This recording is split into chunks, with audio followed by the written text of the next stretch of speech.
Masechet Yevamot, traité Yevamot, Daf Tzadibet, feuille numéro 92, nous sommes à la feuille 91, trois lignes avant la fin, Amar Ravashi. Ravashi dit, ou le kala lo haishinan. On ne craint pas une rumeur, comme quoi le mari est vivant. Hey kala. La Gemara dit, de quelle rumeur s'agit-il? Il est makala de betanisuin. S'il s'agit d'une rumeur après qu'elle se soit déjà remariée, Amra Ravashi Hadazimna. Ça, Ravashi l'a déjà dit une fois. D'Amar Ravashi a dit Kol kala de betanisuin, lo haishinan. Toute rumeur qui vient après le mariage, on ne la craint pas. Maoud tema hoïd ve atay le bedina ve sharinan. La Gemara dit, mais c'est moi ici, on aurait pu croire qu'étant donné qu'elle est partie au tribunal rabbinique, et c'est là-bas qu'on lui a autorisé de se remarier sur la foi d'un témoin, Kekala de Kamenisuin Dami, c'est comme si la rumeur était déjà avant le mariage, puisque déjà le mariage avait seulement été autorisé sur la foi d'un témoin, Vetitsar, et on aurait peut-être interdit cette femme, Kamash Malan, c'est pourquoi on vient nous apprendre que non, elle peut rester avec le second mari. On a vu dans la Mishnah que si elle s'est mariée suivant l'autorisation du tribunal rabbinique sur la foi d'un témoin, elle devra le quitter si son mari réapparaît et elle sera dispensée d'apporter un sacrifice puisque elle avait été autorisée par le tribunal rabbinique. Amar Zeiri dit l'état de Matnitin, dans cet enseignement de notre Mishnah, on ne le retient pas. Miditani bebidrasha, puisqu'on a une braïta enseignée dans la maison d'études qui dit l'inverse. Miditani bebidrasha, il y a une braïta qui a été enseignée dans la maison d'études qui dit Horu beddin chez Shak'a Chama, si le tribunal rabbinique a fait savoir que la nuit est tombée et que Shabbat est sorti, et ensuite on s'est rendu compte que la nuit n'était pas encore tombée. Enzura, on n'appelle pas ça un enseignement du Beddin, pour dire que les gens sont dispensés d'apporter le sacrifice s'ils ont enfreint le Shabbat. Et la ta'out, c'est juste une erreur sur la réalité. Et donc chez nous également, c'est une erreur sur la réalité, puisque le mari n'était pas mort. Rav Nachman Amar Ora'i. Rav Nachman, lui, dit, chez nous, c'est eu un enseignement, et pas seulement une erreur sur la réalité. Amar Rav Nachman Teida, Rav Nachman dit, voilà la preuve de Ora'i, que c'est un enseignement, où ils se sont trompés sur l'enseignement, et donc les gens sont dispensés d'apporter sacrifice. De B'chol Torah Kula, Edechad lo meheman. Car dans toute la Torah, un témoin n'est pas cru pour autoriser dans le cas de relations interdites. Et si on le croit, donc n'est-ce pas? C'est un enseignement. Amaravate dans des taoutou. Rava dit lui, moi j'apporte une preuve que c'est juste une erreur sur la réalité. Car si le tribunal rabbinique avait enseigné concernant une graisse ou du sang qu'ils sont permis, et ensuite ils ont trouvé une raison pour dire que c'est interdit.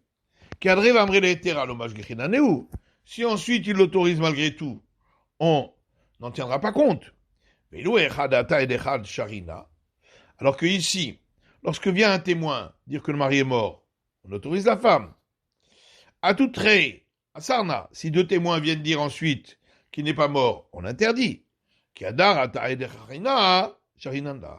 Et s'il vient à nouveau un témoin pour dire que maintenant il est mort, on va l'autoriser. Donc n'est-ce pas, c'est un problème de réalité qui a changé, et donc forcément, quand le tribunal rabbinique s'est trompé, a cru qu'il était mort, et il n'était pas, c'est une erreur sur la réalité. Vav Rabbi Eliezer, ça va, de Taoutou. Rabbi Eliezer aussi considère que c'est une erreur sur la réalité.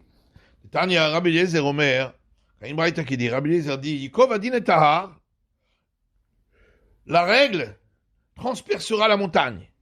Vetavi, Hatat Shemena. Et cette femme-là, qui a été autorisée par le tribunal rabbinique de se remarier, et ensuite, le mari a réapparu, devra apporter un sacrifice expiatoire bien gras. Alors, si tu dis que, effectivement, c'est une erreur sur la réalité qu'a fait le tribunal rabbinique, c'est pour ça qu'elle doit apporter un sacrifice. Et là, il y a marre de Horaï. Et si tu dis que c'est un enseignement que le tribunal rabbinique, il a fait une erreur sur un enseignement à Mermatia Korban, pourquoi elle doit apporter un sacrifice? Dans ce cas-là, elle n'apportait pas de sacrifice puisqu'il y avait eu un enseignement du tribunal rabbinique. Dis-moi que ça va, Rabbi Eliezer, Yachid Shasa Borad Bedin Chayav. Peut-être, Rabbi Eliezer c'est différent. Peut-être lui il pense que un particulier qui aurait agi suite à un enseignement d'un tribunal rabbinique, il doit apporter le sacrifice. Lui, mais alors à ce moment-là, qu'est-ce qu'il y a de particulier ici? Pourquoi on a dit la règle va transpercer la montagne? Ce serait une règle générale. Donc forcément, ce n'est pas ça l'explication. Roi Bedin et Inassé, on a vu dans la Mishnah que si le tribunal rabbinique l'avait autorisé à se remarier et elle a fait une bêtise, là, elle devra apporter un sacrifice. Michael Kella, qu'est-ce que ça veut dire, elle a fait une bêtise? Rabbi Eliezer Omer Zinta. Rabbi Eliezer dit, elle a une relation avec une personne, mais pas dans le cadre d'un mariage. Rabbi Yochanan Almanah Kohen Gadol, Usha V'Chalutza L'Kohen Edot. Alors que Rabbi Yochanan dit, on parle qu'elle a eu une relation avec un homme qui lui est interdit, comme une veuve avec un grand prêtre, ou une divorcée, ou une femme qui a accompli la cérémonie du déchaussement avec un simple prêtre. Madame Azinta, Kol Shekadam Kohen Gadol. Celui qui a dit qu'on parle qu'elle a eu une relation pas dans le sens d'un mariage, à plus forte raison dans le cas où c'était une veuve qui s'est mariée avec un grand prêtre. Madame Alman Kohen Gadol, mais celui qui dit qu'on parle de la veuve avec le grand prêtre, Avazintalo. Par contre, si elle a eu simplement une relation pas dans le cadre d'un mariage, comme la personne avec qui elle a eu une relation lui était pas interdite, ça n'est pas considéré comme ayant fait une bêtise. Maïtama damra atuno de shavetin penouya, puisqu'elle leur dira, c'est vous, tribunal rabbinique, qui avez considéré que je ne suis pas marié, et donc que cet homme m'est permis. C'est-à-dire qu'il va de Rabbi Yochanan, il y a une braïta qui suit l'opinion de Rabbi Yochanan. Le roi Bedin est nassé, si le tribunal rabbinique l'a autorisé à se remarier, et elle est allée faire une bêtise. Par exemple, elle était veuve, elle s'est mariée avec un grand prêtre, ou si elle était divorcée, ou qu'elle avait accompli la cérémonie de déchaussement, et elle s'était mariée avec un simple prêtre. Elle doit apporter le sacrifice à Kol Bia ou Bia pour chaque relation qu'elle aurait eue. Il y avait Rabbi Lazar, ça c'est l'avis de Rabbi Lazar, mais les sages disent Korban Echad à la Kol. Elle apporte un seul sacrifice pour toutes les relations qu'elle a eues parce que c'est avec la même personne. Par contre, les sages sont d'accord avec Rabbi Lazar que si elle s'était mariée à 5 personnes, successivement, qu'elle doit apporter un sacrifice pour chacune de ces personnes, puisqu'il s'agit de personnes différentes. Mishnah suivante. Une femme dont le mari et le fils sont partis par-delà les mers, et on est venu lui témoigner que ton mari est mort, et ensuite ton fils. Vénisset. Alors, elle s'est dit qu'il n'y a pas de Lévira, puisque le fils est mort après. Et donc, elle s'est mariée avec un étranger, et ensuite on lui a dit, c'est l'inverse qui s'est passé. C'est le fils qui est mort avant le mari. Et donc, il devait y avoir Lévira. Tetsé, elle devra quitter celui avec lequel elle s'était remariée. Et le premier et le dernier des enfants qu'elle aurait eu, c'est-à-dire que ce soit ceux qu'elle aurait eu avant ce témoignage ou après, est considéré comme un enfant né d'une relation interdite qui n'a pas le droit de se marier avec un enfant d'Israël. Si on lui a dit au départ, ton fils est mort et ensuite ton mari. Benitia Bema, elle a donc fait le Lévira. Et ensuite on lui a dit non, c'est l'inverse qui s'est passé. Tétsia devra quitter le beau-frère avec lequel elle fait le Lévira, et l'enfant premier ou dernier qu'elle aurait eu, ça veut dire soit avant ce témoignage, soit après, est considéré comme un enfant né d'une relation interdite qui ne peut pas se marier avec un enfant d'Israël. On lui a dit, ton mari est décédé et elle s'est remariée, vachaka hamrula kayam, haya. Ensuite, on lui a dit qu'en réalité, à ce moment-là, il était vivant, ou met, et il est mort plus tard, après son remariage. Teitse, elle devra quitter son nouveau mari, va Vlad Rishon Mamzer, l'enfant qui a été conçu avant que son mari ne soit mort, et un enfant d'une relation interdite qui ne peut pas se marier avec un enfant d'Israël, va Acharon, celui qui a été conçu après, et non Mamzer, n'est pas un enfant interdit avec enfant d'Israël, puisque il n'est pas né d'une relation interdite. Amoulad Ben Barler, si on lui a dit ton mari est mort, venez de Katcha, et elle a été acquise par les liens du mariage, va Haka Babala, et ensuite son mari, le premier, est réapparu. Mouteret la Hazorlo, elle peut revenir avec lui, et même si le deuxième lui a donné un acte de divorce, il ne l'a pas interdite à se marier avec un prêtre, puisqu'il n'y avait pas raison de lui donner un acte de divorce dans ce cas-là. Rabbi Elazar ben Matia, et c'est cela que Rabbi Elazar ben Matia a expliqué dans ce verset, Veisha Gerusha Meisha, et une femme divorcée de son mari, ils ne prendront pas les prêtres. Pourquoi de son mari? Pour nous dire, si elle a reçu un acte de divorce d'un homme qui n'est pas son mari, ça ne l'interdit pas au prêtre. Gmara, Maïrishon ou Maïaharon, qu'est-ce que ça veut dire le premier et le dernier dans les premiers cas de la Mishnah? Où de toute façon, dans tous les cas, l'enfant est interdit de se marier avec un enfant d'Israël. Il est Maïrishon Lifne Shmoa, Vaharon Achar Shmoa. Si tu veux dire celui le premier avant le témoignage et le dernier après le témoignage, il tenait à Vlad Mamzer. On n'a qu'à dire tout simplement que l'enfant est interdit de se marier avec un enfant d'Israël. Puisque de toute façon, dans tous les cas, il est interdit. C'est à cause de la suite de la Mishnah, où il est dit à Amroulamed Barler, on lui a dit ton mari est décédé, Vénisset, elle s'est remariée, et ensuite on lui a dit Kayamaya Omet. Il était vivant au moment où tu t'es remarié, et il est mort plus tard. Rishon Mamzer, Vacharon de Mamzer. Et là, on fait un distinguo. L'enfant qui a été conçu avant la mort du mari, lui, il est interdit, parce qu'il est né d'une relation interdite, et l'enfant qui est né après, lui, est permis, parce qu'il est né d'une relation permise. Et c'est pour ça qu'au début de la Mishnah, on a parlé du premier et du dernier, tous les deux étant nés de relations interdites et interdits de se marier avec un enfant d'Israël. Tanou Rabbanan, nos sages ont enseigné dans une braïta. Zou livré Rabbi Akiva. Notre Mishnah, c'est la vie de Rabbi Akiva. Shayomer en kilushin tovsin b'chayve lavin, qui disait que le mariage n'est pas valable lorsque la relation est interdite, même par un interdit simple de la Torah, et c'est pourquoi lorsque elle est allée avec un étranger, alors que le beau-frère était en réalité en vie, c'est un interdit simple qu'elle a donc enfreint, le mariage n'est pas valable, et l'enfant né, d'après Rabbi Akiva, est un enfant né d'une relation interdite qui l'interdit à se marier avec un enfant d'Israël, bien que l'interdit était seulement un interdit simple de la Torah, où il n'y avait pas la sanction du retranchement. Par contre, les sages, eux, disent, En mamzer miyevama, il n'y a pas d'interdit pour l'enfant qui est né d'une femme qui s'est mariée avec un étranger alors qu'elle était en attente de l'évira. Pourquoi les sages n'ont-ils pas dit, tout simplement, il n'y a pas d'interdit pour l'enfant qui est né d'une relation interdite par un interdit simple? Haïtana Artana de Rabbi Akivahu. En vérité, cet auteur du deuxième avis de cette braïta, c'est un deuxième avis suivant l'enseignement de Rabbi Akiva. Derma Mechaïv Elavin dit Rabbi Mamzer, qui dit que c'est seulement lorsque c'est un interdit simple à cause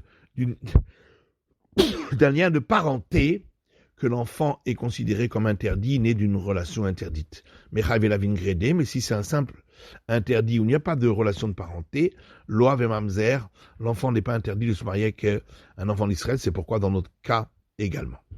Amar Ravuda, Amarav, Ravuda du nom de Ravina, Chen Kilushin Tovsin Bivava. D'où sait-on que lorsque une femme qui est en attente de l'évira se marierait avec un étranger, le mariage n'aurait pas de validité. Chez Neymar, parce qu'il est écrit dans le verset dans Deutéronome, Lotiye Eshetamet Achutsal Ishzar. La femme du mort n'ira pas être à l'extérieur avec un homme étranger. Pourquoi c'est marqué être? le verbe d'état, pour nous dire l'otériba avaya les arts. Elle n'aura pas un état de femme mariée avec un homme étranger. Et Shmuel dit, du fait de la pauvreté de notre esprit, il faut qu'elle reçoive un acte de divorce de celui-là. Mais Shmuel,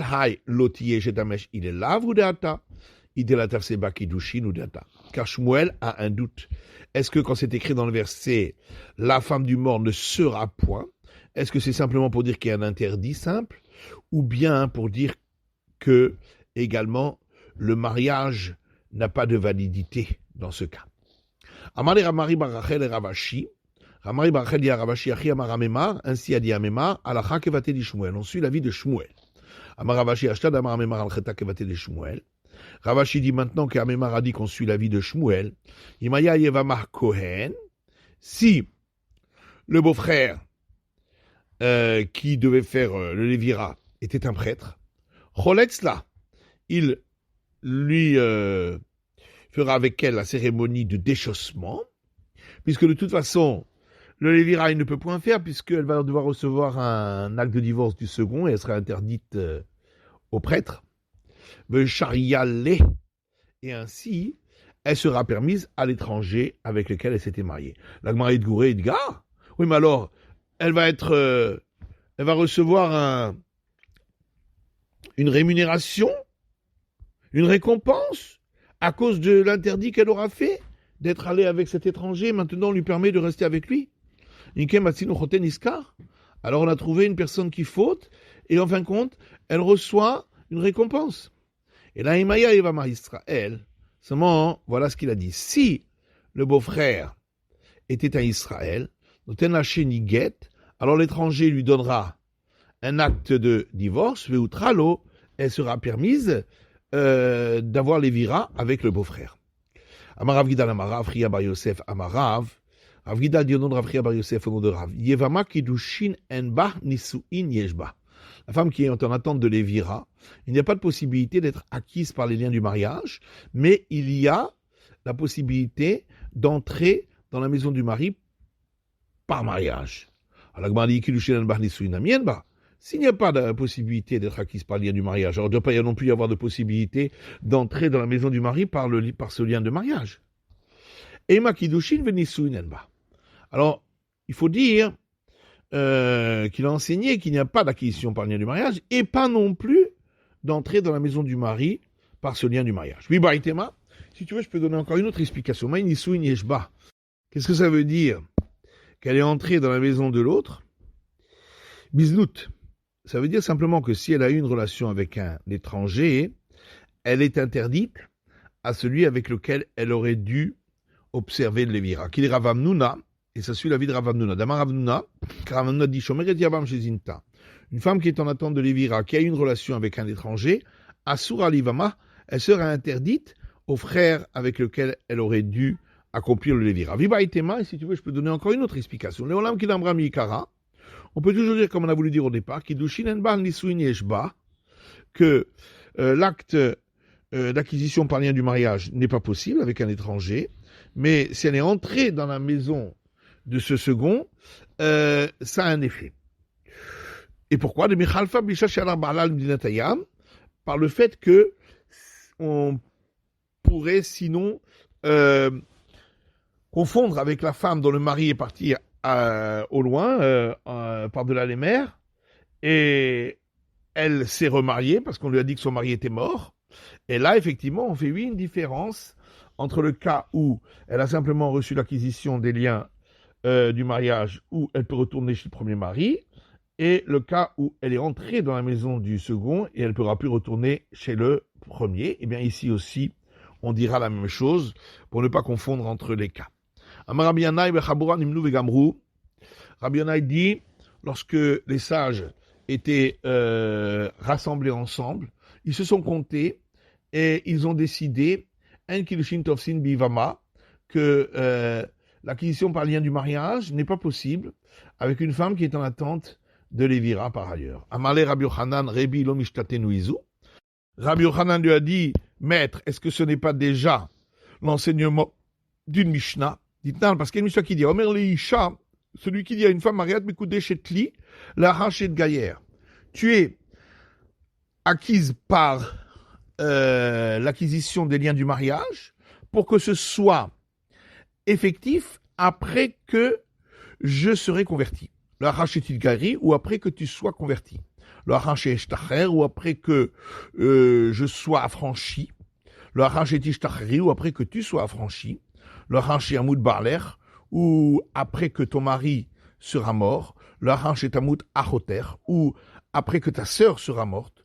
Ou le Hachet Achlotzler Yevamer ou après que le frère de ton mari ait accompli avec toi la cérémonie du déchaussement. Et dans tous ces cas-là, elle n'est pas acquise par les liens du mariage parce que maintenant, à l'heure où il fait cet acte-là d'acquisition, elle ne peut pas lui être acquise. Donc on voit bien d'ici qu'une femme qui est en attente de Lévira ne peut pas être acquise par lien de mariage avec un autre. Amal lui a répondu, il a dit tout est. Si ce n'était que je t'ai soulevé un morceau d'argile, est-ce que tu aurais trouvé cette pierre précieuse en dessous?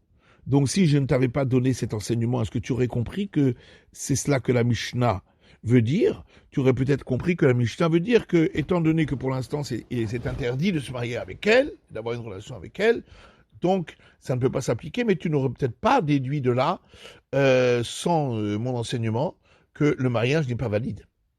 Amalé Rechakish, il a des kalsach gavra rabba, avermina lecha ana. Rechakish a dit, si ce n'est que un grand homme, Rabbi Yanaï, il a fait tes éloges quand tu lui as apporté une preuve de cette Mishnah. Moi, j'aurais dit qu'il n'y a pas de preuve. Matitin Rabbi Akivaï. Parce que cette Mishnah, c'est peut-être l'avis de Rabbi Akiva, qui dit que le mariage n'est pas valide lorsque c'est avec une femme pour laquelle il y a un interdit d'avoir relation avec elle par un interdit simple. Et donc, j'aurais pas amené de preuve pour les sages que d'après eux également, le mariage n'est pas valable. La Gemara dit, mais si c'est Rabbi Akiva qui serait l'auteur de cette Mishnah, alors lorsqu'il lui a dit, tu seras marié avec moi après que ton beau-frère aura accompli la cérémonie du déchaussement avec toi, dans ce cas-là, eh bien, le mariage aurait dû être valable. Puisque selon Rabbi Akiva, un homme peut acquérir quelque chose qui n'est pas encore dans ce monde. Donc ici aussi, même si pour l'instant l'acquisition n'est pas valable, il peut malgré tout faire l'acquisition pour le moment où ce sera valable. C'est la fin de l'étude du Daf Tzadibet de la feuille numéro 92.